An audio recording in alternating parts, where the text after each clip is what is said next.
महामानव भारतरत्न डॉक्टर बाबासाहेब आंबेडकर यांच्या महापरिनिर्वाण दिनानिमित्त गंगापूर येथील न्यायालयात गंगापूर वकील संघ आणि दत्ताजी भाले रक्त संकलन केंद्र यांच्या संयुक्त विद्यमाने रक्तदान शिबिराचं आयोजन करण्यात आलं होतं। यामध्ये एकूण 12 रक्तदात्यांनी रक्तदान केलंय। गंगापूर येथील जिल्हा व अतिरिक्त सत्र न्यायाधीश श्यामकांत बहाळकर यांनी भारतरत्न डॉक्टर बाबासाहेब आंबेडकर यांच्या प्रतिमेचे पूजन करून पुष्पहार अर्पण करत अभिवादन केले आहे। तसेच दिवाणी न्यायाधीश वरिष्ठ स्तर निलेश इंदलकर, सहदिवाणी न्यायाधीश वरिष्ठ स्तर रोहित पाठक, सहदिवाणी न्यायाधीश कनिष्ठ स्तर अनिकेत कळमकर, सहदिवाणी न्यायाधीश कनिष्ठ स्तर M.A. शेख यांनी भारतरत्न डॉक्टर बाबासाहेब आंबेडकर यांच्या प्रतिमेला पुष्पहार अर्पण करून अभिवादन केले।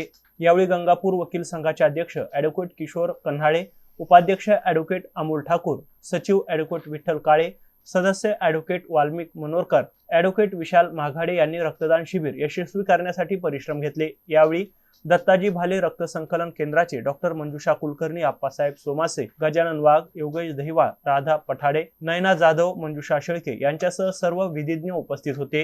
इब्राहिम शेख, एमसेन न्यूज, गंगापूर, छत्रपती संभाजीनगर।